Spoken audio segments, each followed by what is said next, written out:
It's 7:04 p.m. and I am calling the Hamilton Planning Board's December 20th, 2022 meeting to order. This meeting is being recorded, both audio and visual. So the first order of business is roll call. So when I call your name, would you please indicate that you're present? Pat Norton. Present. Jonathan Poor. Present.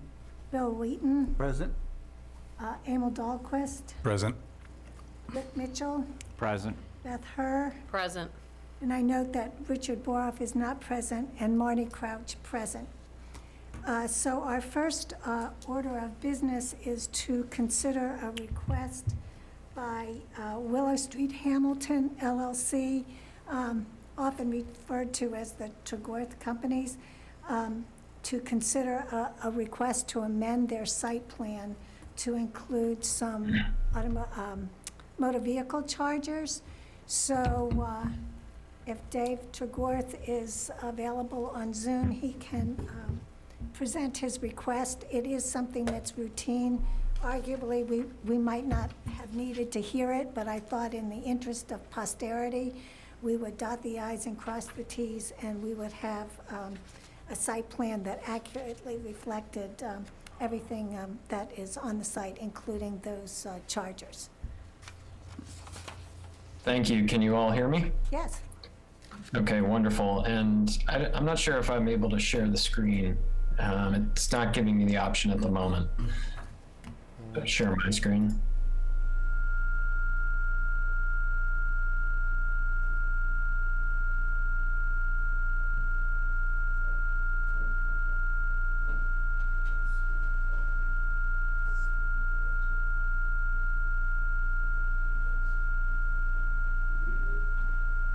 If not, I can forward these images to you, Patrick. Sorry, thought I would.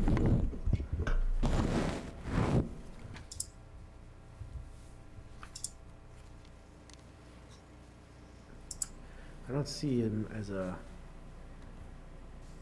Let me do this. One second, Dave. You might be able to now that you're promoted to panelist.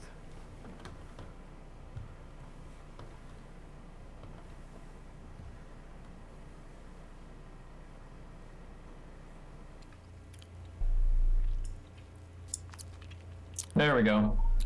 Let me now share the screen. Thank you for having me tonight. It's good to see you all. I hope you're doing well and enjoying the holidays. And I appreciate the opportunity to be here tonight. Just to give you some background, this building is a passive house building, which means that it's very, very energy efficient and also really forward thinking in terms of climate. And so we've done a couple of things in relationship to that. One is there's a solar array that's on the roof that's producing about half of the electricity that's consumed by the building. And the building is built with insulation and other triple glazed windows and other things that make it use about 95% less energy than a conventional building. And we are really thrilled and pleased to be able to do that, and excited to see how this building performs over the long term in that regard. One of the things that we also have done and are doing is EV charging. So we had the opportunity to work with the utilities to put EV charging on the site. And you can see, and I'll blow up here, this is the as-built plan that was submitted, and you can see CP was concrete pad. I think at the time that we completed construction, these were back ordered for many, many, many months, and the pedestals had not arrived yet, so they weren't yet visible, but the concrete pads were there. And we installed pedestals that are EV charging stations that basically, there's two lines that come off of each EV charging station. that allows the person to park there if they have an EV vehicle to charge. And so there's one here, and then there's a bunch along the back wall. And here is a picture of when they were installed. So this is the back, and you can see here they kind of split between the two parking spaces. They've got the lines that you can see across that come off and can obviously be plugged in.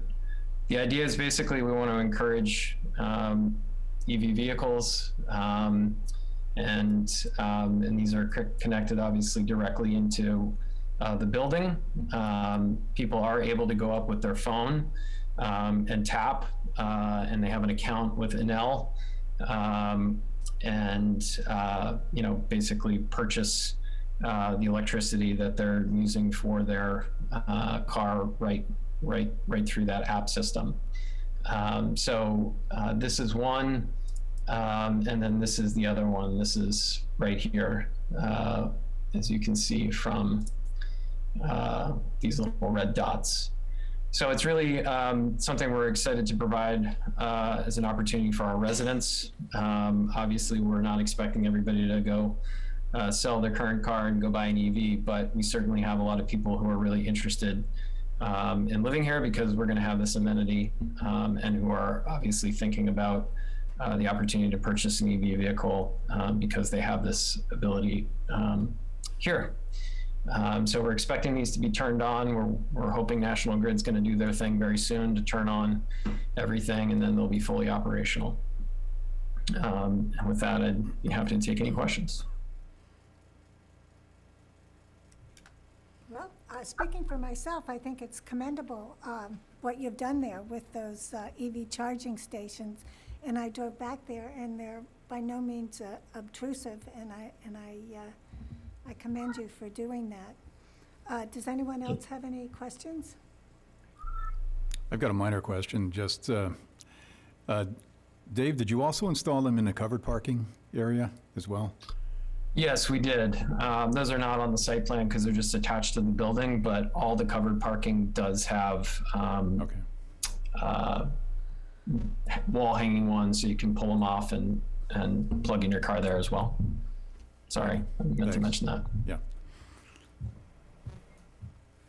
Unless any. So in all we have 23 spaces that have EV charging capability, which is the highest we've ever put at any property, and we're excited to see where it goes.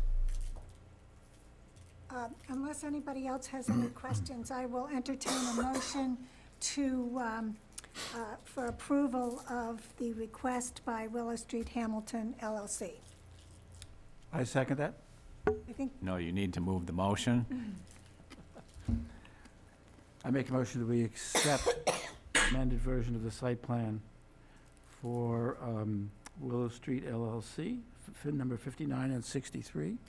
do I have a second? Second. Multiple seconds. When I call your name, would you indicate aye or nay? Pat, no, excuse me, Pat, you're not eligible to vote, I'm sorry. Jonathan Poor? Aye. Bill Wheaton? Aye. Emil Dahlquist? Aye. Beth Herr? Aye. Richard Mitchell? Aye. And Marnie Crouch, aye. Thank you, Dave. Happy holidays. Thank you all. Have a wonderful holiday. Hope to see you around town. Yeah, bye. Take care. At this point, we're going to turn our focus to a discussion of Gordon Conwell Theological Seminary. And Emil has put together a PowerPoint presentation to familiarize the planning board members with what some of the potential is of the site. And I'm going to let Emil speak for himself as to how he's going to proceed with this PowerPoint, but I think it's going to be quite an educational opportunity for the board, and it will help us when we have, to look at the plan that was given to us late this afternoon, and then any future plans that are more fully developed. So with that said, I'm going to turn it over to Emil. Pat, can I share my screen? Are you on the meeting? I'm not on the meeting, so it's gotta be, I think the only way you can is if you were to promote you as a panelist. You join the Zoom.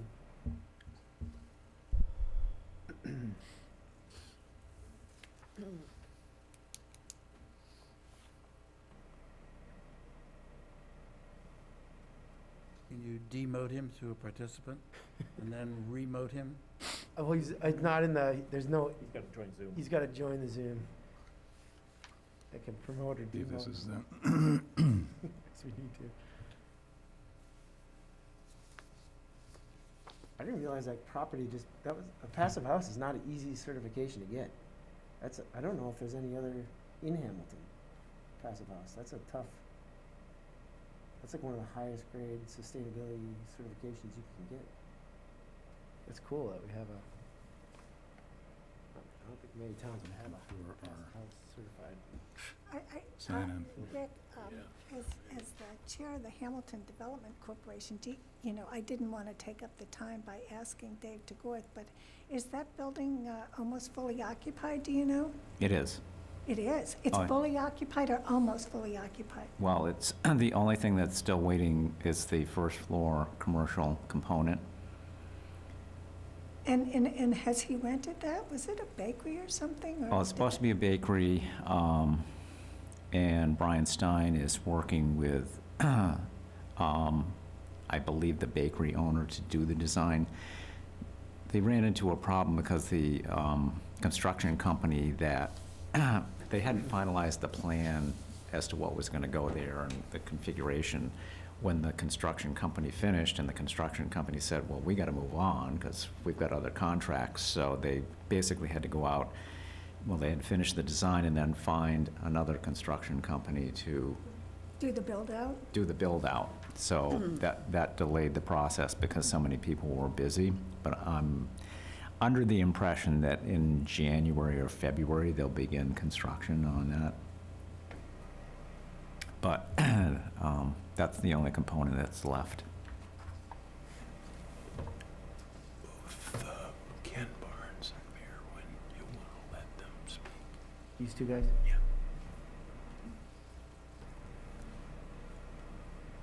Trying to find a meeting here.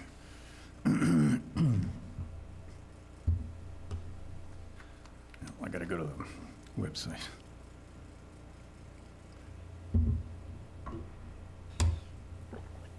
Put an email on here too, right? You can also email Patrick whatever you would like to Yeah, share. Patrick, when did you send out that Zoom sign-up? Let's see, about a week ago. If you go to the Town of Hamilton website, Yeah.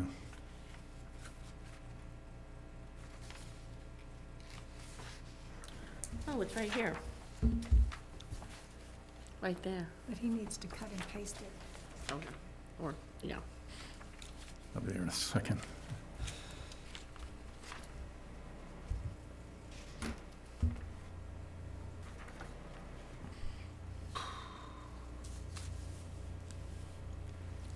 Master plan. Planning board.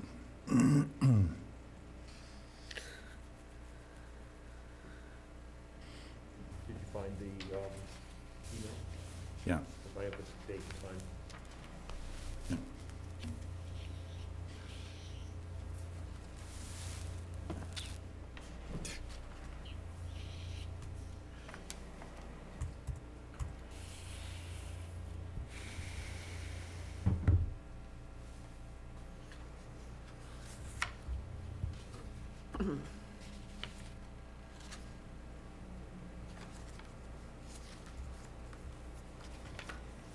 I just sent it again to you, Abel. You did? Okay.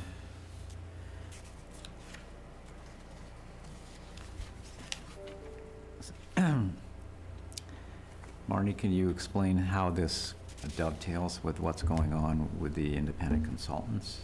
This is, educational, because we don't have a lot of information about what the consultants are doing, so this is just kind of an overview of what potential developments have happened in other areas, so that we have some background information about what the potential is for the site. And as you see from the information that Patrick's just sent us, they're considering a number of things. Right. So these are examples of developments Oh, okay. that have incorporated just these kinds of mixed uses and whatnot. So it'll give us a frame of reference when we actually have something concrete.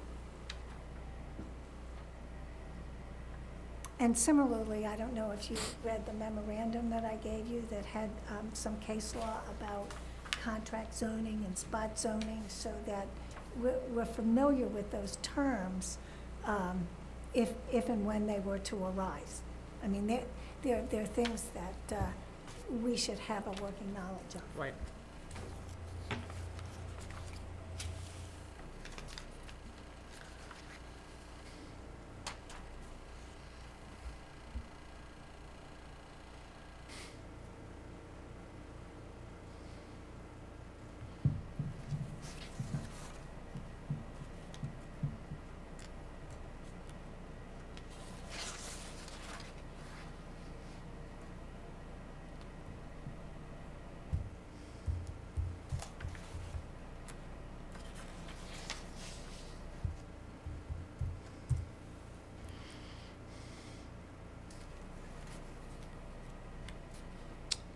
Okay, Pat.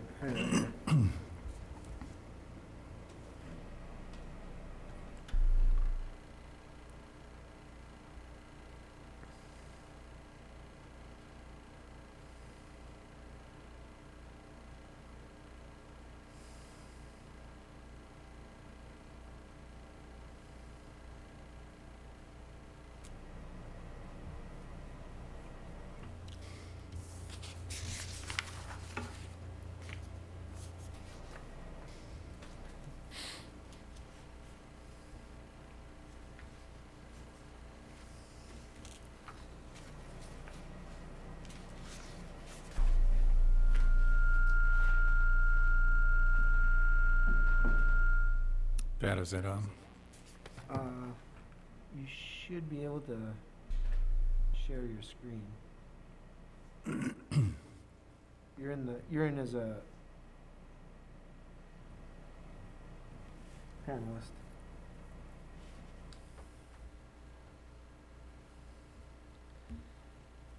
I think down on the bottom it says share screen, like in the middle, that green one.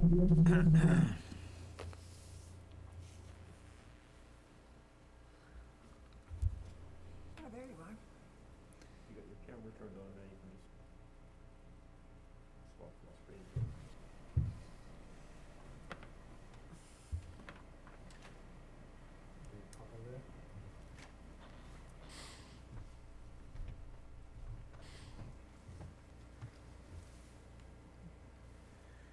Pull up the Zoom. Where?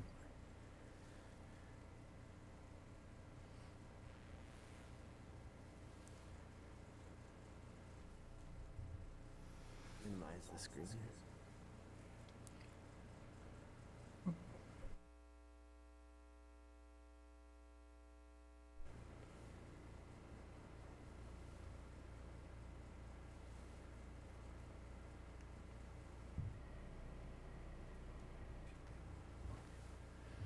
Share screen.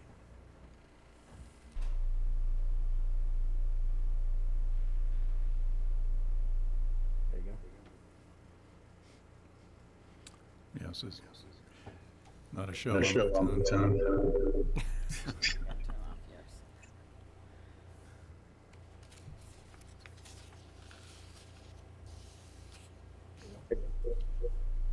Turn your volume all the way down. Try to shut off your laptop's sound and use the microphone. Just click that. There you go. Okay, can you hear me now? Yeah. Yeah, turn your volume down too.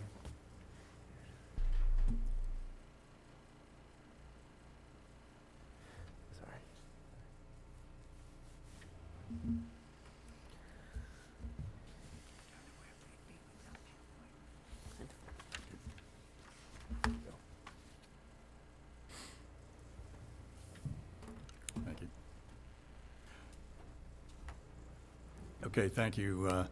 This PowerPoint will be less than a half hour, but I just ask if anybody has any questions, if just hold them till the end, if you would, please.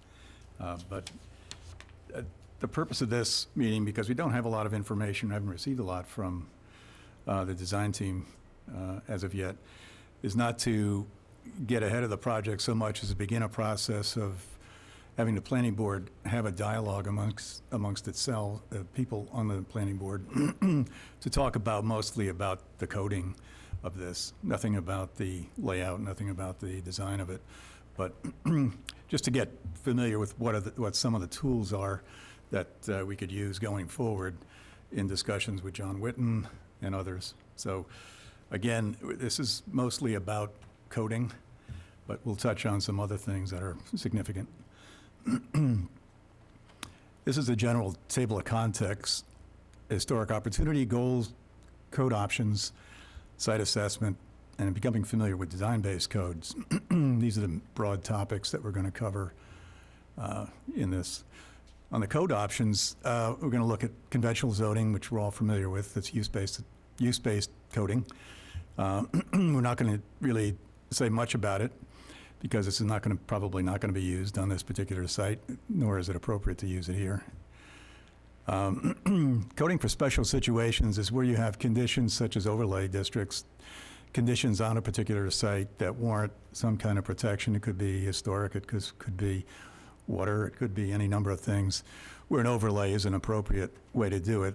So it's consistent mostly with the townwide conventional zoning. However, it applies particular factors to it that are mostly of a protective nature. Planned unit development is probably a new one here. I don't think we've seen any of those here in Hamilton, but it's one that's being used or has been used by a number of towns. Again, it's one that we'll get into a little bit further. And then finally, coding emphasizing design.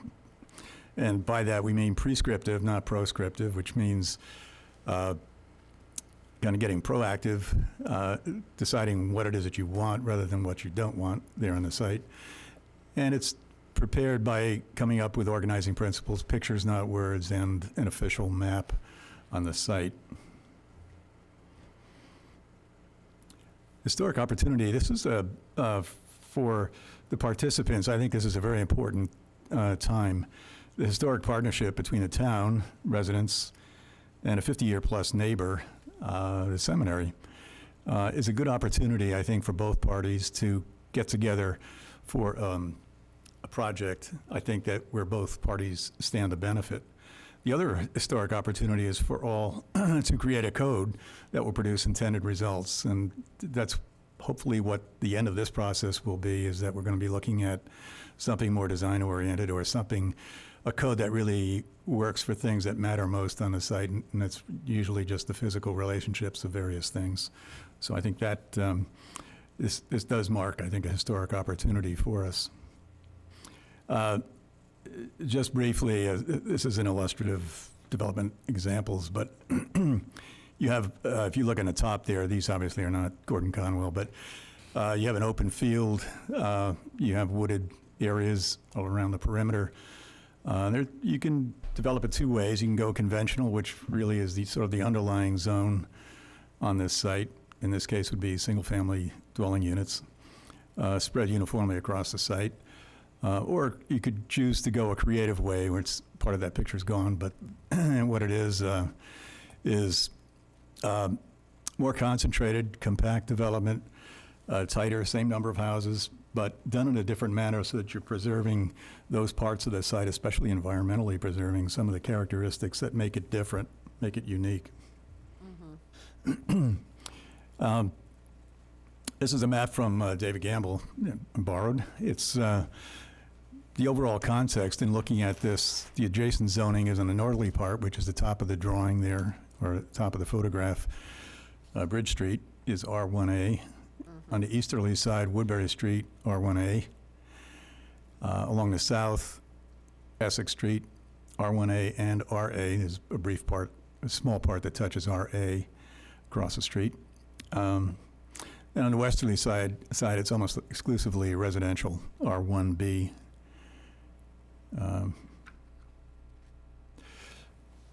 What's interesting about the site, I think, in looking at this, and when I started thinking about, what to put in the presentation, usually when you approach a project like this, you kind of look about what makes it different, what makes it special in particular areas. And I identified really several different spots on this, and this actually corresponds pretty well with what we learned at 4 o'clock today in a sketch. But there's an upper campus, a middle, a lower campus, there's the open field, and there are residential components to the site. Now, what's unique about this particular is that each one of those has quite different characteristics in terms of topography, exposure, views, buildability, and I think they all deserve, if they are going to be built on, deserve really to be treated in a manner that preserves the best of each of those spaces. And they all should be evaluated if there is going to be.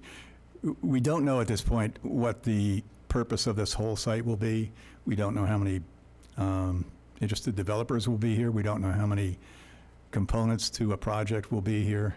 We don't know how they're going to be used, but we do know that it's unlikely to be a single owner, a single use on this site.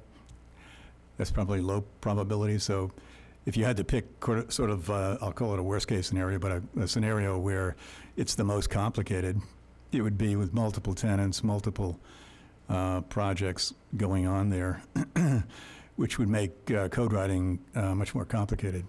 But these are the areas that at least I identified with as being deserving special attention. I enlarged the upper campus, each of these 4 areas, and the characteristics are that it's a hilltop prominence. It's quite a remarkable place. Expansive vistas on the rest of the town, major structures for repurposing, level open space, area privacy through separation, elevation, and experiential value. And by that, I still remember the first time driving up there, and it's quite an experience to go up the road, where when you drive around the site on Bridge Street in Woodbury, it's kind of closed in. The trees are pretty tight, roads are small. When you get up here on the top, everything opens up, and the sky is immense.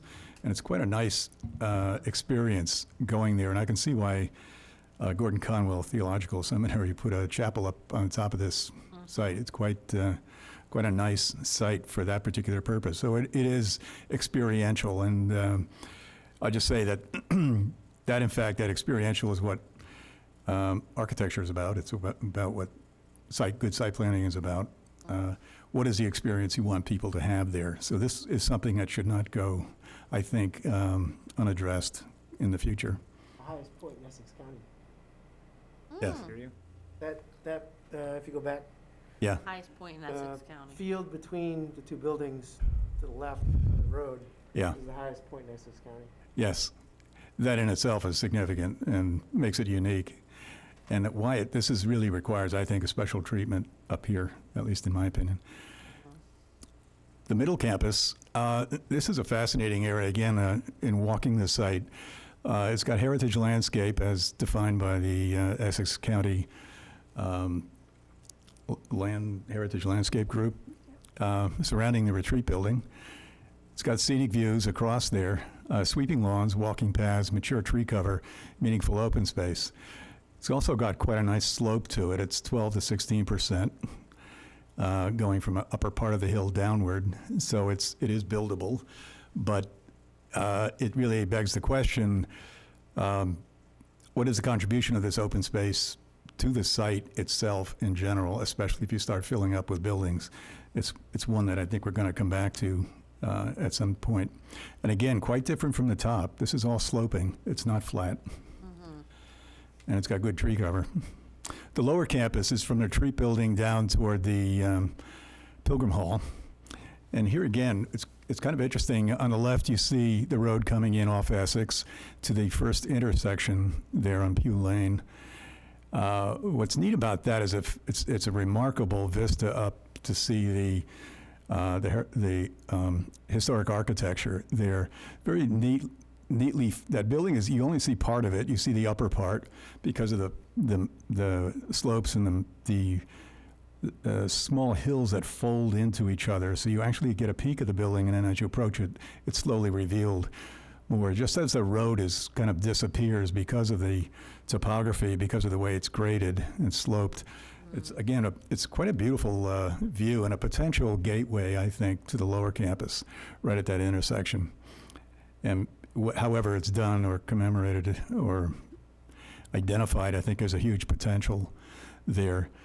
The two old buildings here, of course, the Retreat and the Pilgrim Hall, which is on the right-hand side of that photograph, right on Pew Lane. Those are the historic buildings, and hopefully those get protected and they are preserved, in perpetuity on the site. And it can be remodeled, of course, but not taken down. And I think they could form really the basis for a very interesting development in that area. I would say that that lawn directly behind, or as you see here, between the Pilgrim Hall and the Retreat, the way that slopes down, again, is quite dramatic, and it's a special place that I think ought to be treated lightly and not covered with buildings so that they screen the historic buildings. So again, any kind of development in this area, I think it could happen. I would like maybe to see something developed along Pew Street, both sides, if that's going to happen. But leave that vista open, at least from the intersection there. The field area is the one that is relatively flat. It's flat on the southern part and the bottom of that photograph. And as you get 2/3 of the way up, it starts to climb, and it goes up significantly. But it represents, I think, the most buildable part on the site because of its openness, its shape, and also where it's placed. It's outside some of the very critical areas from a visual standpoint. The old buildings, the Retreat building, is a nice tree cover there, separating a buffer area, separating Retreat from that open space. And then the middle campus is off just to the north of the Retreat building, again, separated from this area. But this represents a place where you could actually do something quite different here that would be, has a lot of potential. So this is level, gently sloping terrain, mature tree buffers. Gateway potential in lower right, you see where the entrance is off Woodbury. Mm-hmm. Again, there's a possibility there to do a feature of some sort to work in with the architecture and the design. Residential buildings, the dormitories. It's very easy to access the site from Woodbury. Woodbury's a very small road, and you have to be careful about traffic, certainly there. Right now, it's entrance only off Woodbury. It could get problematic if it was both ways, but that's to be determined, at some point. But it's very suitable for, when I say interior development, I mean development inside the buffer area around the perimeter of the site. So it could be essentially concealed quite easily, whatever the development is. Just for scale, I just took the town assessor to GIS map and dropped two 15-acre. They're roughly 1,000 feet across in diameter, each one of those. 15 acres is an important number because in sort of town planning, that represents kind of a minimum or ideal size for a small village type construction. It actually corresponds to the Winthrop School site. Winthrop is about 12. This is more like 15 here. But it just shows top and bottom that I think, as Mr. Gamble said, this is 102 acres, but you can look at it that way, but it's not really 102 acres. You look at the wetlands, you look at some of the other potential on the site, it shrinks a lot. And I think the options here are, once we get into detail on this, or the designers get into it, you're going to find that there are fewer options than you might think. So the goals, the goals of what we're going to be doing writing the code, as I put it, was two things: process and results. The process is to institute a public procedure for decision-making that's thorough, fair to all concerned over time. And results, when we want to make choices that will cause the actual place to get better rather than worse as it changes. And a place through visioning and codifying the plan for predictability. I think that's going to be an important goal to get townwide approval on this. I think the idea of predictability as to what's going to happen kind of strongly suggests that there's some element of design that become part of this project. The 6 kind of code options, we're not going to dwell a lot on 4 of these, but use-based zoning, that's our conventional zoning, overlay, planned unit development, and so forth. So the use-based is what Hamilton has now. Disadvantages, it's reactive, not proactive. In other words, almost certainly would be a special permit process. Map district with single use assigned, that's how it's structured. Revisions are difficult, frequent, time-consuming, results rarely predictable. Does it work as intended? That's the critical thing, and the answer is probably doesn't in most cases if we look around at other communities. The advantage is it's the easiest to implement because it's familiar to everybody. The overlay district, they're used where particular site characteristics require special consideration. As I said before, it could be historic, it could be like the estate overlay or the GPOD or the town landfill. Those are special districts, really, or areas that have unique characteristics that are amenable, I think, to overlay.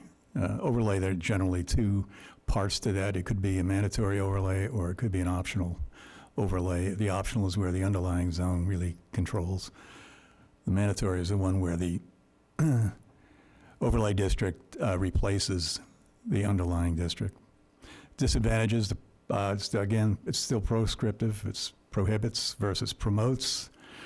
Requires much more consensus building, and by that I mean buy-in from the community. It's reactive, not proactive process. Again, it's got, to me anyway, the process turned on its head. And the advantage is it's minimal effort to write and to enact. It's familiar. PUDs are kind of complicated. I'm not going to get into a lot of it here. I had the dubious pleasure of getting involved for about a year in writing we call it a PDD, to no avail because it was really complicated. But the long and the short of it is it's one that basically was set up to introduce mixed-use zoning into an otherwise illegal setup, in regular conventional zoning. And if that's the standard of measurement, then it is a success. But this particular one is set up in about 4 stages. First one is non-binding. Developer comes into the planning board, has a conceptual plan, doesn't really put a lot of money into the project at this point. So that's a positive aspect because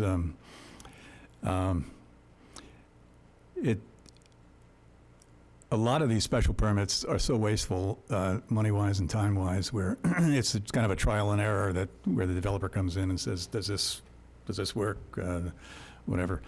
And what I like about this part of it is that because it's non-binding, the planning board could sort of give permission or say we have no objections to it, and it would allow the developer to have some type of foothold then to go to the next level of drawing preparation. Now, what happens also at this point is that the planning board cannot go back. It cannot go back at that point and say, no, conceptually we don't really like this project. So it's a step forward for the developer and for the town, to be fair. So they develop more drawings, more requirements, meet again with the planning board, and go to get approval at that next level. They're still not putting a lot of money into or dumping as much money as they would to prepare a complete set of drawings down to all the inverts on the catch basins and all the underground utilities. But it again doesn't go backwards. So you keep, with each meeting, you get closer and closer to a solution that works for both parties, the town and the developer. So for a lot of reasons, people like it. But it also has all the disadvantage of overlay district and conventional zoning. And I think most importantly, it requires really experienced elected officials and staff to evaluate the project quality. The project that, a lot of times these very fancy drawings that you're going to see coming through even with these PUDs, and they tend to be sort of isolated enclaves where mostly residential, where you get these fancy drawings that are quite seductive when you look at them, and you're you like them a lot, but when you start looking at the quality of actually what's being done and the quality of the design, it may not be all that they're proposing that it is. So I would say this really requires experience for people and for elected officials who come here, like me, to serve for a couple of years and leave. And then, there's a turnover. And so education is changeable here. So anyway, the advantages, again, it's easy to write, it's flexible, and it limits upfront investment by the developer. Again, that is an advantage. Form-based codes, we're not going to talk about that. I've said a lot about that, and no need to say anything more, but we're not going to use that. That's not under consideration here, because it really isn't the right application because of the number of unknowns and variables. If it's a known situation like a downtown, that's a different story, and that's where I would recommend it, but not here where there's still so many questions right up to the sale of the property. So this may not be the best way, it is not the best way, in my opinion, to go. But now the last two, the traditional neighborhood development, TND, and the Village Center District, I think both of these I think we ought to study them for additional, make additional effort to look at those. The town website has both of these. It has model bylaws for each type here for viewing. It's been done by a number of towns in Massachusetts, so it is legal. Going online, I can send Patrick these two websites that I picked off online that were model bylaws. Again, these are examples. These are for study and revision to fit this particular site. But both of these are emphasizing design, and what it almost is like is a hybrid form-based. So it's a combination of so kind of traditional zoning or conventional zoning, but overlaying really the important aspects of providing sort of meaningful structure and to the code that gives you more certainty about what the outcome is. So it's really, you're going to control things like narrow streets and all of that. So I think that will. Anyway, we're going to get. My thought on this is that it's beyond what I wanted to talk about tonight. But if there's any interest, we can develop this further and get into it in much more detail, so that maybe when we do see a project coming online, we'll be prepared to maybe talk about it in a more educated way. The TND is an update to the PUD, so it is an upgrade, I think, maybe applied to a number of places, tailored to individual conditions. So it is really ideal for the Gordon Conwell site, I think. It does require a master plan. In other words, it should not be planned as in individual pieces. There should be an overall concept that is a TND for the entire site, whether there are multiple owners or single owners, or the master plan is a critical part of this because it's controlling. In the Village District Center, it supplements actually the TND model, helps to zone for a more gradual, piecemeal revitalization of existing sites with no mixed use. Again, that fits here. And the language for these guidelines must emerge from a community outreach process to identify the appropriate permitting vehicle. That's critical in this village district.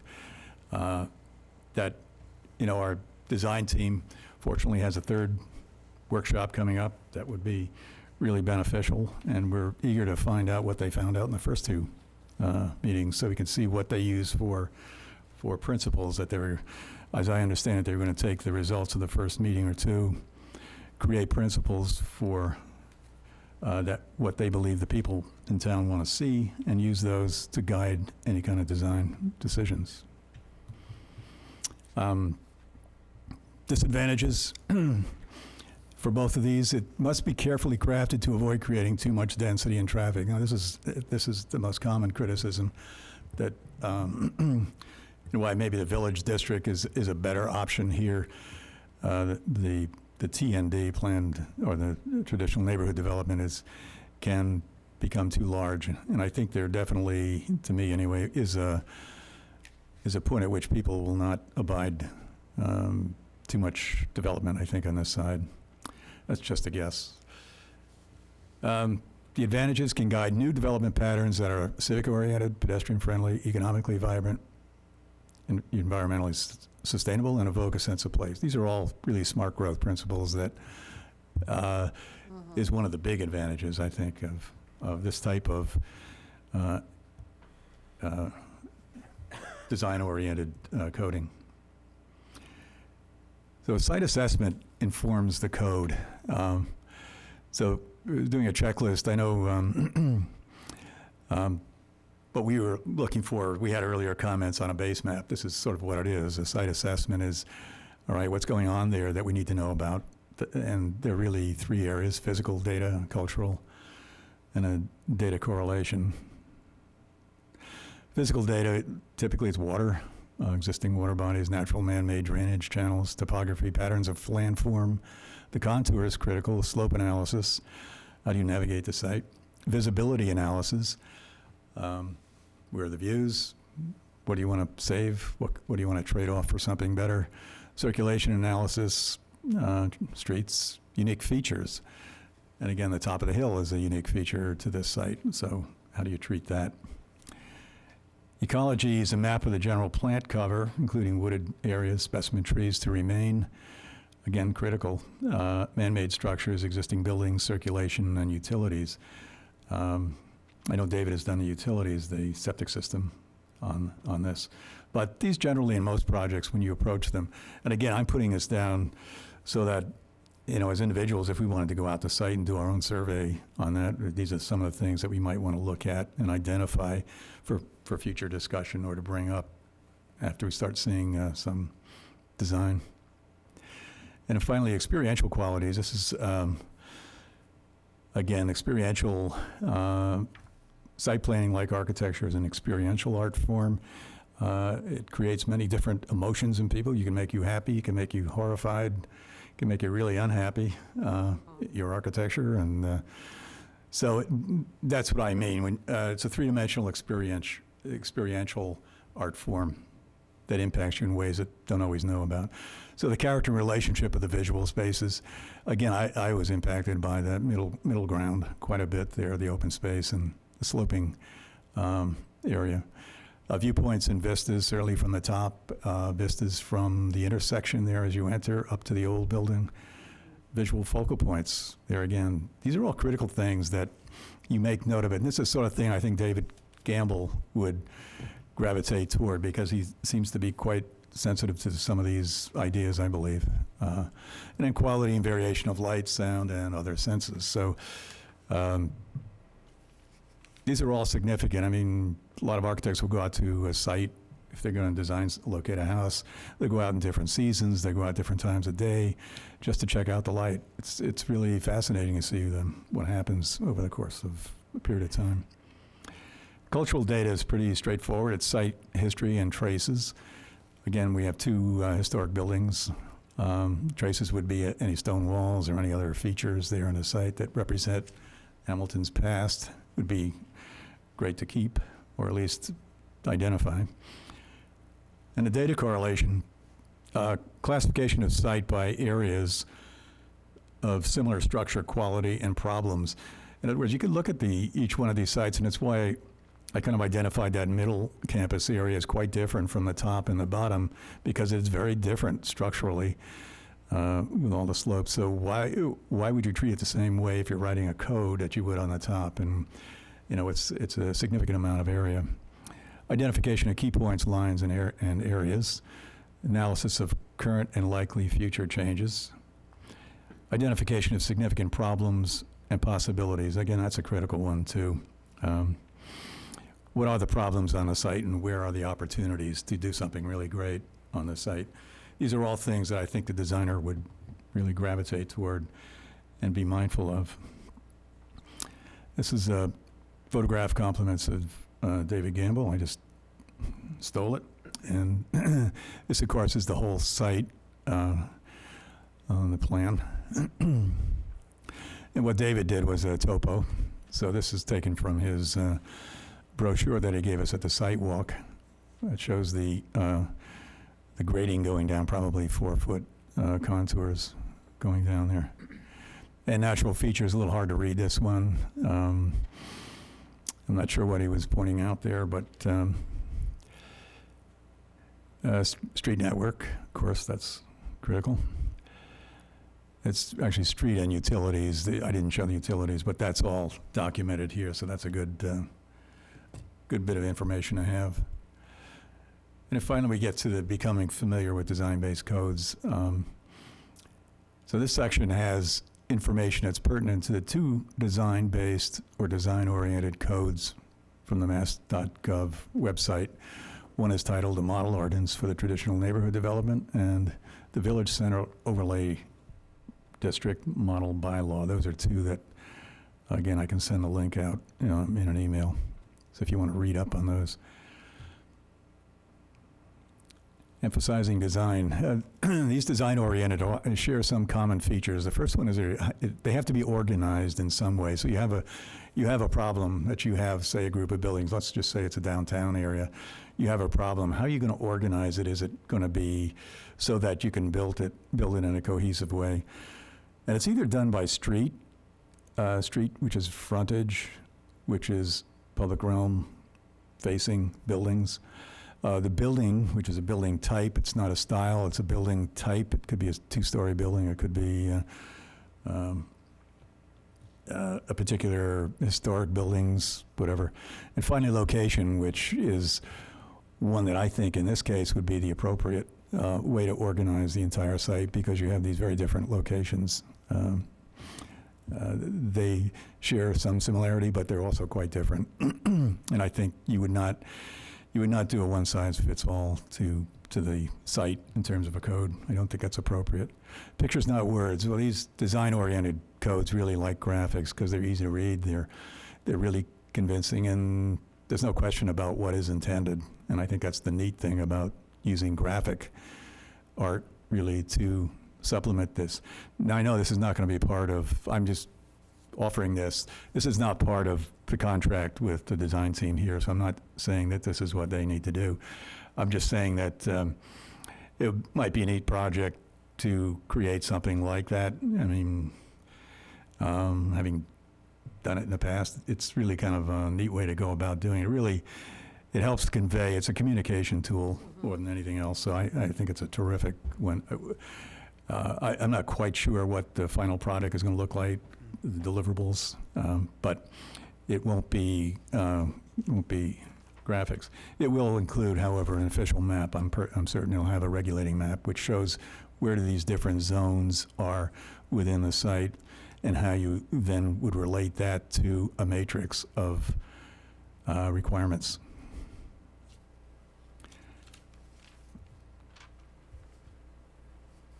So the three ways is by street type, and by street type, what I mean is a boulevard. Could be a boulevard, which we all know is a center strip with lawn, trees, and so forth. Could be a main street and squares. It could be secondary downtown streets. It could be residential streets and alleys. These all get narrower as you go from top to the bottom, and they take on different characteristics. You know, all have sidewalks and roadways and parking or not on the sides and so forth. So you can actually organize it by street types. And this is just a simple example in a code where they showed two different types of streets. And this is kind of typical in a code. Again, not hard to do this, and it would be pretty easy to put on a code. Building type is a second one. By that, could be a shop front, mixed use type building. It could be shop front on the lower level, residential on the upper level. Could be commercial, could be workshops, it could be like studios, apartments, inns and hotels, row houses. Each one of these fits in a particular part of a downtown based on its characteristics. So this becomes critical to the composition and why it's so important to use the building types. And also you could have large houses and duplexes that might be away from any center. Outbuildings and accessory apartments are another option there. Just, again, a code example of a building and its characteristics. This is height and use on the left-hand side column as the building height for a particular location, in this case, the downtown area, roof pitch. Again, a lot of detail, but it's pretty, and it's set up like a matrix, so it's really kind of neat. And then finally, by location. By location, going from less developed on the top, natural, to center, which is the most developed part, if there is degrees or a continuum of concentration, density, and development. Special district is an item. If there is a school, for example, would be a special district because it doesn't really blend all that well. There's a particular function to it. There's a size to it that's required. So you really have to give it its own kind of space there or allow for it. So again, it's possible depending on what Barry Abramson comes up with, but I think a special district probably should be included. So this is what I would do. So natural fringe, which is on the edge, general, which is general neighborhood, and neighborhood center. So this could be a variation in intensity and of development that could work on actually both the top and lower or field part of the campus. And these are just two zones here. The blocked pochade areas, the black areas on those plans represent on the left the center zone, and then the general zone on the right, which is around the perimeter of the center. So there is a variety change there, a significant change from higher, denser to lower, less dense to the right, and so forth. There's a strategy to put all this together. Graphic codes. Design-oriented codes lend themselves to illustrations. Drawings can communicate much more clearly what is permitted under or sought by the code. And many towns already include drawings, photos, or diagrams along with the text in land use regulations. Here's an example. I'm not sure where this came from, but you can see, like, on the left-hand side, there's a series of streets, street widths, boulevard on the top, avenue, and a street on the bottom. So it's quite descriptive in this illustration. On the right, these are building types: courtyard building on the top, live-work building on the bottom. But it shows, again, it's not to represent what would go at Gordon Conwell Seminary, theological seminary, but these are examples of graphic drawings. And the matrix itself is this, and the benefit of this, across the top from left to right are all of the locations. So the SC1 in this case could be natural, the next one to it could be fringe, the SC3 could be general, the SC4 could be center, and then you'd have them, SC5 could be special district. Now underneath, vertically underneath, you have all of these descriptions on the left-hand side, like height, allowed uses, that's always critical. Street activation, which is like transparency, which is actually the percentage of glass versus opaque area. You have facade articulation, building entrances, and allowed building elements. So it's quite regimented, but it's all intended to kind of work together as a unit. This is just too graphic. One is a TND on the left, and the other one's a garden suburb plan, but the same site done in two different ways. But these would be like regulating plans or the overall master plan. Again, here's an illustration from Dover Coal. This is one of their projects, sketching new development in a village setting. You can see the benefits. This is a little self-promotion. This is when I did the project in West Hartford, Connecticut. This is a sketch I did for congregate housing project. So I had to include it. But this is what I mean by doing a sketch that is very illustrative and good communication tool for what actually is going to happen. Other illustrations, again, they can get quite fancy, and we don't have to get to this level, obviously, but we have to get there close enough to have some reliability about the outcome. So that is it. from my standpoint. So I guess if anybody has any questions, try Yeah, I to answer. do. Yeah. So, from what you were describing, that sounds like that might best be used, and I'm gonna be looking at the graphic that we have in front of me because I don't have your graphic. The central campus, which is the most buildable open space, Yeah. where that might work. But I'm wondering how it would work with existing buildings if you go to the upper campus where you've got, you know, buildings that are already in existence. And how does that translate into their reuse? Yeah, I'll tell you one thing that came to my mind, and this may be, I think, first of all, we have to assume that those buildings are going to stay, that they're not going to be taken down. That would be a big expense, unless it's really justified doing it. So they all have to be repurposed. But I see this as probably residential free up there on top.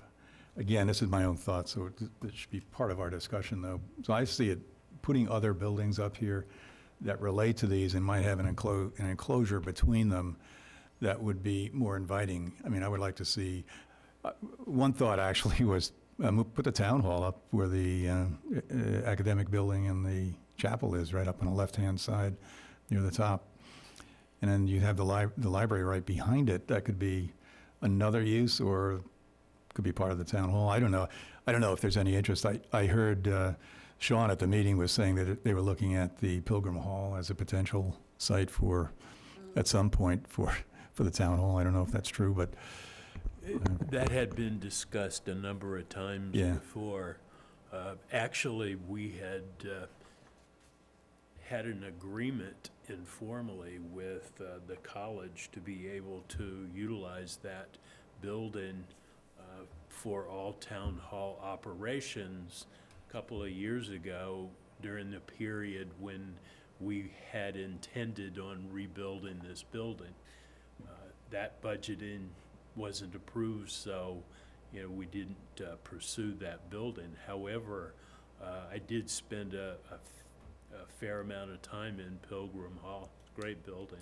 Used to Yeah. be Stables Stables. at one point in time. yeah, it's bomb-proof. It's transitioned Yeah. into some really workable Yeah. office space, Mhm. some living space above. But I don't imagine that that's going to take place, given. Yeah.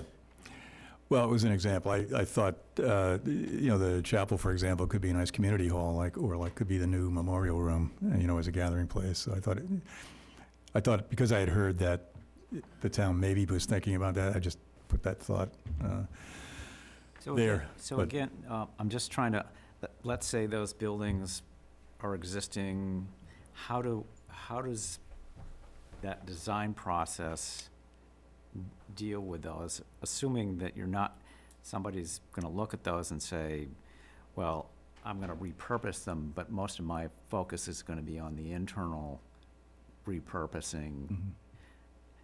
I'm gonna leave the exterior the same. How does that control that, or is there any, I'm trying to understand how that would relate to that. Actually, having those buildings there makes it, I think, easier to design because they're Well, given. They're already designed, right? They're already designed, so there's a way you can adapt them. I mean, they might be changed in some manner. This is where I think form becomes important, and why you don't want to base it on use, because what you're going to configure there is something that works with the other two buildings in terms of its size, its location, and so forth. You're going to study where the traffic will go, where the ins and outs. I'd reorient the entrance into the library, town hall differently, but, you know, I think this has a lot of potential, I think, for putting different buildings up here, so I wouldn't just leave it. I think this is an area open for development. Yeah, and I think, so you're going to design it so that you would have buildings that would sort of take off on these buildings in terms of organization of the top of the hill. Assuming you were building new things. Yeah, assuming we're building new things. But if Right. you weren't, Well, then they stay, then, right? okay, so, We can't. I think there would be something, if these buildings were torn down, I would highly recommend If they're gone, you're starting from scratch. Oh, Then that's you a want a whole code that is going to be applied to that site Right. in a lot of Right. detail. But right now, we have to assume they're going to stay. So, does the code that you were proposing encompass the entire site, or would you be doing them in zones like upper, central, and lower campus? I do it in zones, honestly, because they're all quite different, but they would all have the same general goal in terms of how they would fit in the continuum, you know, from, as I said, from rural to urban. So it would all work as one. But I think you want to identify the features of each. It's hard, if you're not used to form-based code, it's hard to look at different sites that are sloped differently, that present different problems, and think in terms of it as forms. But that's exactly what you should be doing, because you can't control the use. Once that building is occupied, you don't know how long it's going to be occupied for that particular use. So that flexibility has to be kind of built in. So the advantage is you want to set it up so it could support any number of uses up there and still function correctly.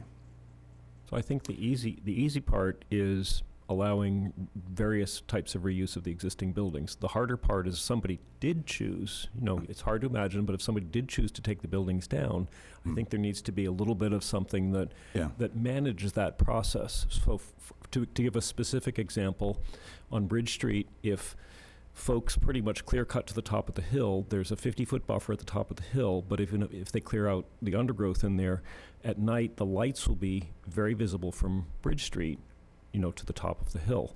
So if somebody took the buildings down, what you might predicate is that they have to have a little bit more buffer to the Bridge Street development. You know, if they don't take the buildings down, it all stays as it is. So you could have that built into the code, you know, that if you take a building down, or if you're going to face a building out toward Bridge Street, there needs to be a little bit more buffer, and that could be mapped, and that could be codified. Yeah, I mean, if you could ask you, That's just an example of the kind of Could that be thinking. set forth in a matrix?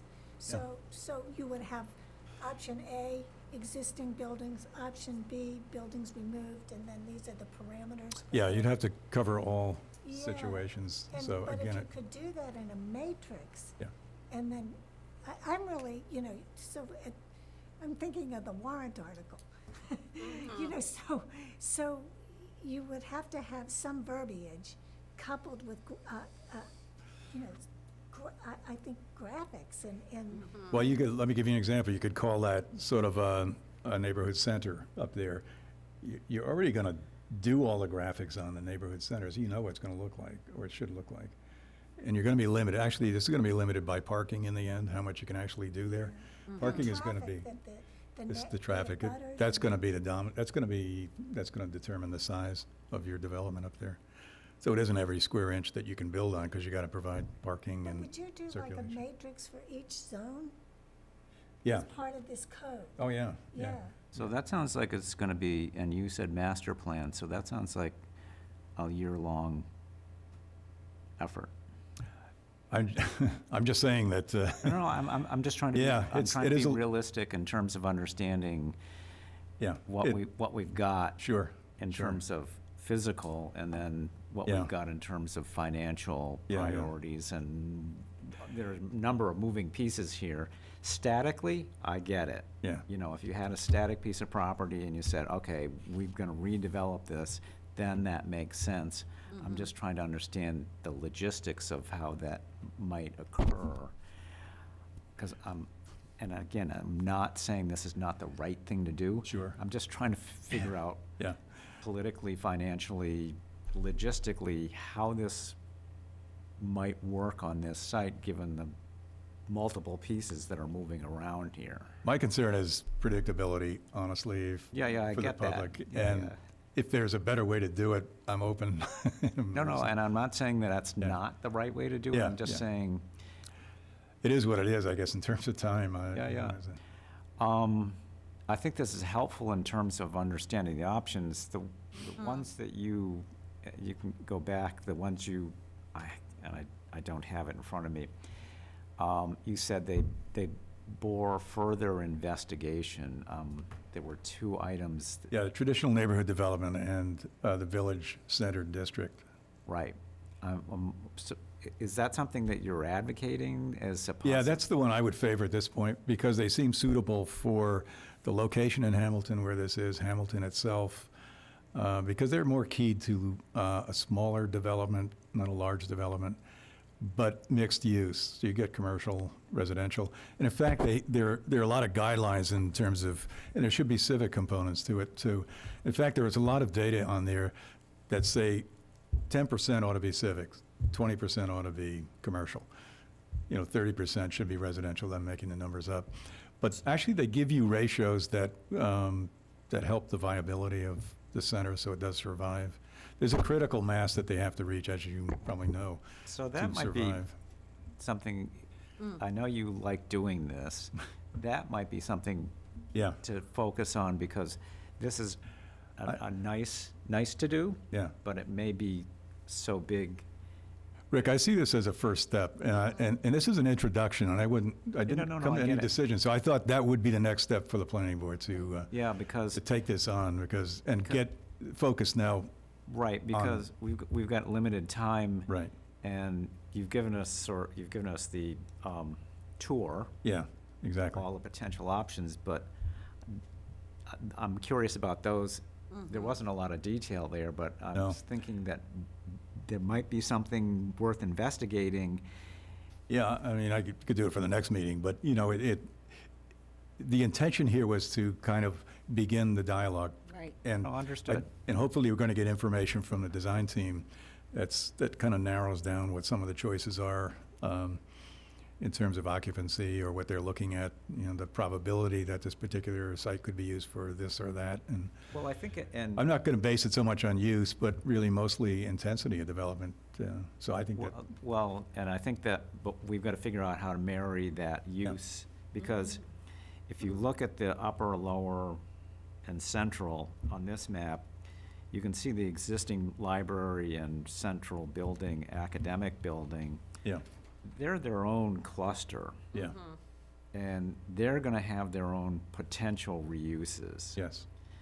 The central campus is the most likely for development, some new development, whether, some, Well, I would argue that that's going to be your open space in this whole, no, I but understand. anyway, that would be my position. on it. That may be your preference, but Yeah. that has the most potential for development because it's flat. It's not flat. I mean, it's Well, sloped, relative. I think. It's I 12 to think maybe 16%. You're not not talking about the same place. not talking about the same area. Talking about the area between the retreat building and the upper, I'm and- talking and the about the Kerr central The campus. flatter area. the flatter area I call the toward field. the E and F toward buildings. I don't have that map. I'm using what we were given. This one is. Amel's map is different from what David Gamble's is, so it's important to I'm looking at David differentiate. Gamble's. So it's the central This here. campus. This is the one that I drew, so I have the upper campus circled. Yeah. But we don't have those, so I'm using the visual here. Yeah, So what you call the field, I believe, yeah, is primarily what's they're showing as the Well, central. I think it's the middle campus, lower campus on his, and field are all part of that middle campus. see, I see the middle campus, as I call it, it's all slope site. The field is ideal for construction. It's Right, ideal that's for what I'm building. talking Yeah. about. I So- wonder if I could interject a little economic analysis here. Hmm. So I'd like to start by thinking that if there was nothing on this site, just beautiful hills, no trees, by the time you take out wetlands and streets and you have 1 acre zoning, maybe you get 60 units, Yeah. 50 units. Yeah. And the value of good land, if we look over on the Bridge Street side, where those people have terrific views over the marsh, it's very difficult to build on.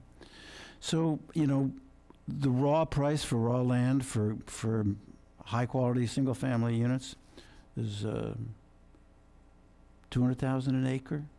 That's what, no. You go least. talk to a developer.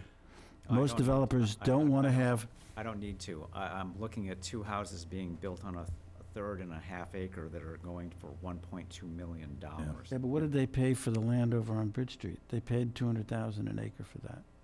I don't think they're gonna get a million. And that has, Either, that but has, I'm just that saying. has views. But, so in any case, I would say, you know, somewhere between 10 and $20 million for the land.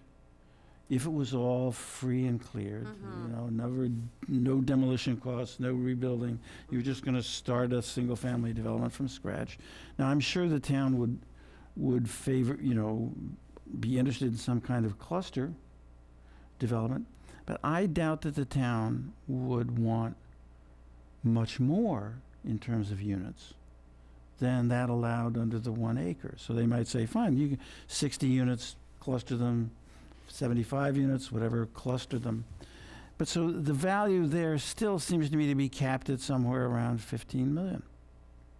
Now, I look at recent sales prices for grade B office space in the suburbs, and I imagine somebody doing a you know, corporate campus up on the upper two parts, and I could get 25 million based on sales prices easily, and that's somebody just paying $100 a square foot for the space as it is, and then probably going to put another $100 a square foot into renovating it, changing it around for some corporate use. But so that would be 20 million. And then you look at the newer apartments, that's easily 25 million. Because those are, you know, 1,000 square foot, 2-bedroom, 2-bath apartments. The lower units are probably more likely to be affordable units. That's another 15. In any case, you add up the value of just the piecemeal value of the sort of 3 or 4 components, and it comes out to be 3 times what the value of the land is if you just had it there and could build 60 units, however you want to build them, or maybe 75 units, and give you a little density bonus. So my sense is that the highest and best use, which of course is not necessarily what the town wants, but that's what the Gordon Conwell is looking for, is really to break this thing up into 3 parcels. Affordable housing, market rate multifamily housing, and corporate campus. And you do those 3, and you know they might get $60-70 million out of the combined package. Which the president made some statement about how he'd drop over dead and love to get $90 million for the whole thing if somebody came in and bought it, because I think that's what he's thinking it's worth if you chop it up into those 3 parcels and sell it off. It's worth, you know, 70-80 million. But the value of it is land, unless you're going to allow, you know, a whole city to be built there. But if you just have, you know, 60, 70 units in any configuration, is a quarter of that, a quarter of what the existing capital is worth. So I think the economics of this probably favor chopping it up into 3 parcels with 3 uses, and assuming we allow that, Don't disagree. and selling it Don't off. disagree, and I think that's why David put these into 3 Right. component There's 3 pieces, is, and I'm using his map, Central Campus is the most developable portion, and I think that's about 15 acres. The upper campus is the set buildings that are. Yeah, but it's not, it wouldn't be developable as a single family because you've got No, I'm not. apartments on one end, affordable housing on the other, Bill, a Bill, corporate campus. You think, what's that central piece worth? Bill, forget the money right now. It could be anything. I don't know what that is. But I think you're right. I think it falls into 3 pieces. You've got the 210 units of existing housing that could potentially be bought as a unit and done something with. Then you've got the raw flat land, relatively flat land with adjacent buildings to it. And then you've got the upper campus with the most square footage. So I'm agreeing with you, there are 3 component pieces to this that may have individual or separate uses. I I don't know what the economic value is, and I'm not disputing what you've applied there. That could very well be true. I'm more interested in how what kind of tools can we use, assuming that's the case, to guide development, protect the neighbors and the town, and yield what results we'd like to see. What's the tools that because I think you're right, I think it's gonna end up being, I don't see anybody coming in and buying this unless they revert back to and say, I think it was Boston Academy that said, we'll buy the whole thing. They may revert to that, just say, what you all are doing is too complex, too time-consuming. We've got a time clock, financial time clock. We need to get out and go with that. That's a whole nother ball of wax. But let's say, and they've said they want to work with the town to come up with some residential tax producing or commercial, but they're the same. We don't have a commercial tax rate. Uses here. So I'm trying to get to meld what Emil's done with what Marnie wants to get done, with what I hope we all want to get done, is what are the tools that we can use to make that happen? Well, I'm going to interject now, okay, because my question to you, Emil, is it possible for us to get copies of your slides? Because I'd really like to study them. Oh, absolutely. Yeah, and I think that would be important Right. to have what Emil has done, and we can think about that. I mean, there are so many moving parts. It is a Right. bit mind-boggling. Yeah. Because I fully understand the economic component, but that doesn't necessarily mean that whatever comes out of that, if the focus is on economics, gets past town meeting. Right. So, Right. that's why Emil's, proposals of looking at this site more as in a design fashion, ultimately may be the winner because it will get buy-in from the public. And I'll just add one more thing, and that is Mass General Law, Chapter 48, Section 5. I've looked at that. If we have another workshop at the end of January, and there's no real coalescing of anything approaching a code in whatever format, April town meeting is off the table. We would have to have basically an almost perfect work product in the middle of January. I agree. To get to April town meeting. So we don't have to solve this problem tonight. I think we have to really study what Emil has done and then wait what the consultants are doing.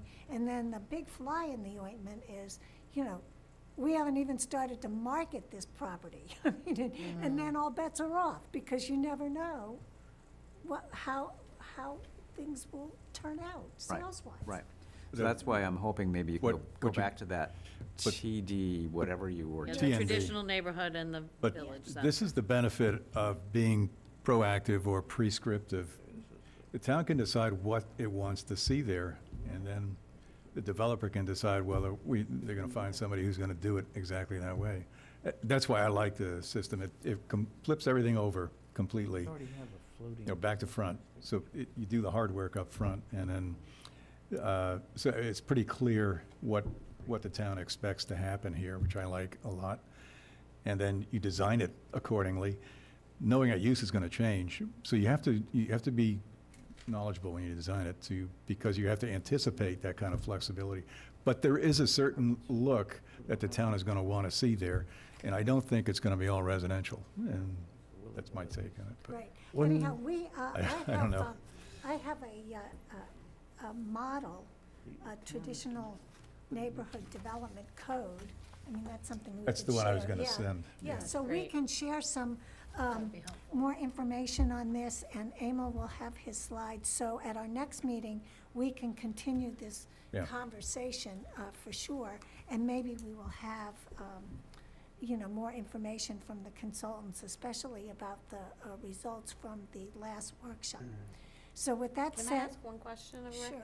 So when you were talking about that middle campus, the central campus, were you concerned about, or bringing that up as the most likely where we really needed to focus on how we develop code for that particular area? It has to be the entire site. Well, the whole site, but I'm saying if he says it's the Well, most developable, then probab- maybe that might be the most focus, is that Well, what you're that, getting at? well, my question, yeah, I think that's the most likely to get developed because you've got the 210 units and then you've got the buildings on top.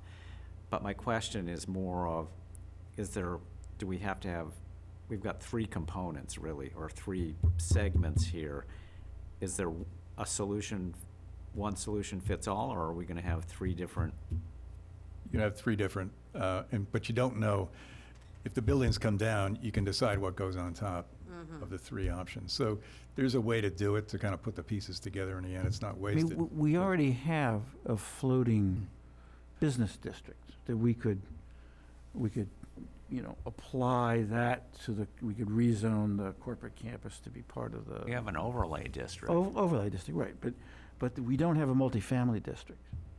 So the real problem is, we would have to create a multifamily district, especially, and zone the newer apartments for market rate.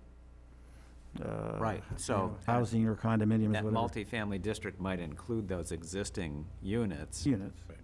which would be obvious, so you get Yeah. around the Right. need for zoning of, It would be. Also they'd be in that include the district. lower units, which will be a 40B. There's not much, those units need a lot of work, Oh, yeah. and Yeah. there is some interest by Harbor Light in. Well, I would like to move on, Yep. Okay. and believe me, there's a method to my madness, because we, in a few minutes, we'll be going to executive session, so. Morning. I want to try and Morning. finish up close to nine. I did want to bring up a brief conversation I had with John Witten last week. Oh, sure. Both he and town manager Joe Domalowitz are requesting that we schedule a joint meeting between the planning board and the Board of Selectmen, in which Jonathan Witten would be a participant in that. The biggest focus areas that Jonathan really needs from us is an understanding of what do we want, what do we not want. Yeah, that's exactly right. Because he was the one also who said that you have to develop in parallel the design and the code. That is the only way you can do it correctly. And that's one of the reasons we're getting started, I think, on this, getting a head start. Yeah. Is there a more formal way we can request the results of the last workshop in some sort of summary form? Do we have that, Rick? Did the consultants have that? Are you aware of that? Oh, yeah, I'm almost, I thought we had, I'll ask. If you could get that to us, it would be interesting. So Patrick, you might want to try and then coordinate the planning board meeting and the select board meeting. They Sure. usually meet on Monday nights, right? Yes, they do. Let's just look at our, so our first meeting was January 3rd. I don't know when their meeting is, but it could be any time in January, I imagine. The sooner the better. Yeah, the sooner the better.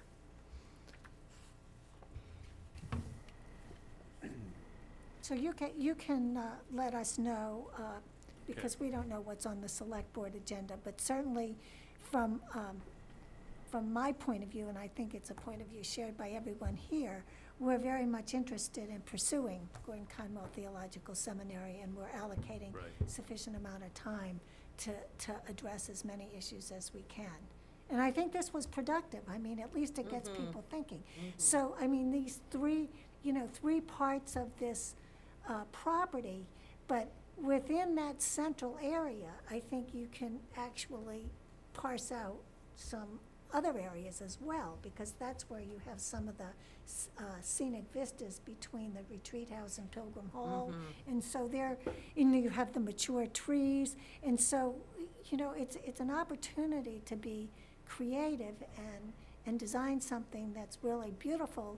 And I think that if we focus on that, it will really go a long way, especially if it's coupled with graphics, to convincing the town as a whole that this is a really good way to go. Can I make one point no one's brought up, the common infrastructure, like parsing it up in 3 pieces, they all share a common Right. wastewater treatment facility, and there's gotta be an engineering aspect, because they're gonna impact each other, and a corporation isn't gonna buy a $25 million property without having control of what it can or cannot Right. put down the drain, or how many times somebody can flush a toilet and things like that. So it will be important aspect of how Excellent, that's being considered. excellent point. So with respect to the stormwater management bylaw, Emil and I and Patrick had a discussion with Alex, and I apologize because I don't have his last name in front of him. But we indicated to him what our problems were with respect to how the lots on Bridge Street unfolded. We did indicate to him that we would like to have an administrative land disturbance review component, and then amendments to Section 4. We forwarded all the red line versions that we had. We forwarded your suggested change to Section 4, and we noted that Section 12 of the bylaw would have to be amended for enforcement provisions. And unfortunately, whenever you change the bylaw, there will be a spillover, and the regulations obviously will have to conform so that any new definitions will be incorporated into the regulations, and any new permitting parameters would also have to be accounted for. But I think we were in agreement that the actual standards that are set forth in the regulations that Weston and Sampson worked on were probably not going to be affected. So with that said, Alex, at the conclusion of our discussions, he said he would, look into drafting some language that he could present to the board. So he is going to take the laboring war and look at different bylaws. He has a lot of experience in this area, and he's going to look at some bylaws and see if he can come to A better use of our time. a better use of our time. So I think that's good news, and until we get something from him, we can rest a little easy. And so at this juncture, we'll turn to board business. And I know, Patrick, there were some questions about our meeting dates. So clearly, from what we just said about the joint meeting with the Select Board, our January 3rd and January 17th meetings may be affected one way or another. So February 21st is a conflict with the Select Board. Maybe that's the date. Instead of January 3rd or the 17th. No, I'm sorry, I apologize. It's February that has the conflict. I apologize, I'm confused. But do we know when the first select board meeting is in January? Because isn't the 2nd of January going to be a holiday? So wouldn't the 3rd be the date that they would do their select board meeting? It's likely that their first meeting would be on the 9th. Oh, okay.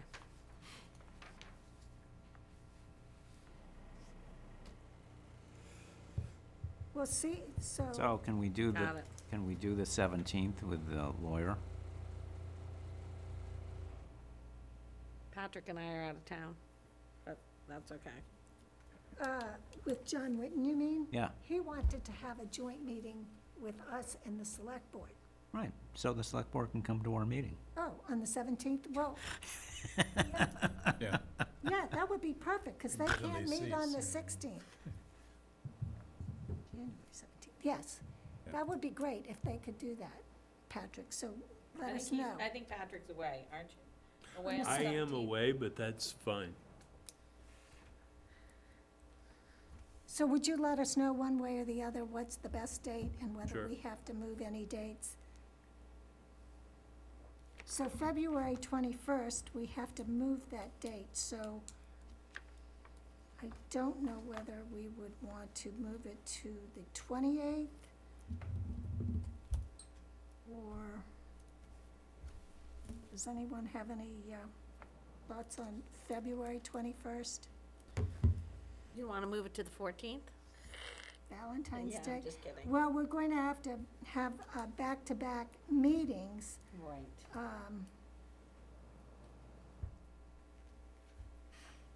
And perhaps having the meeting on the 14th is better, depending on what's happening with Gordon Conwell Theological Seminary. I was joking, but. Did you have plans? No, I don't, but I just, yeah.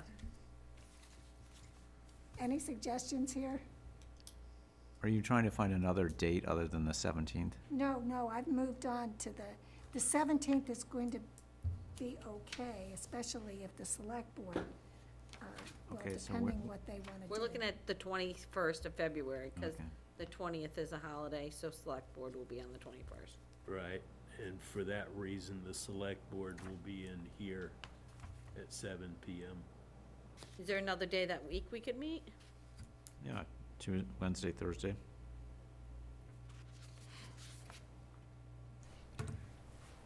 Does Thursday work for people? Sure. February 23rd? Mm-hmm. Okay. You mean the 22nd? Or do you want Thursday, the 23rd. 23rd, the Of 23rd? February. February 23rd. Then April 18th, On, No there's, one has the 23rd signed up. so take it. so April 18th, there's a conflict with the select board because Patriots Day. Patriots Day, on my calendar, it says Boston Marathon, but it's actually Patriots Day. Wednesday or Thursday? Thursday, You like Thursdays? I have no preference. Wednesdays or Thursdays, Flexible. gentlemen? Flexible. Either one's fine with me. Those are both, they're both Massachusetts school week vacation weeks, so I'll be out probably both those weeks, but Oh, you guys can certainly, and I might be able to call in from I have a preference for Thursdays. wherever. okay. And the Wednesdays have a standing engagement till 6:30, it's just We'll do Thursday then. Let's try for the 20th, and Pat, hopefully you can call in from some fabulous locale. We'll see. Okay, 20, and then June 20th. June 20th. So we need to move that, and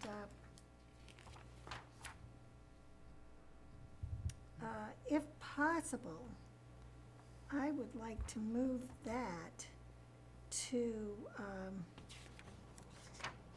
the 27th. that works better for me because I won't be here for the 20th.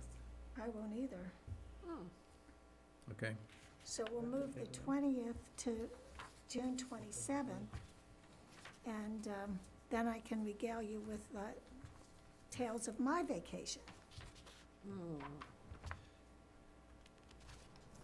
And so those were the only dates. And I should say, that's assuming I'm reelected, because I have to run for reelection. So,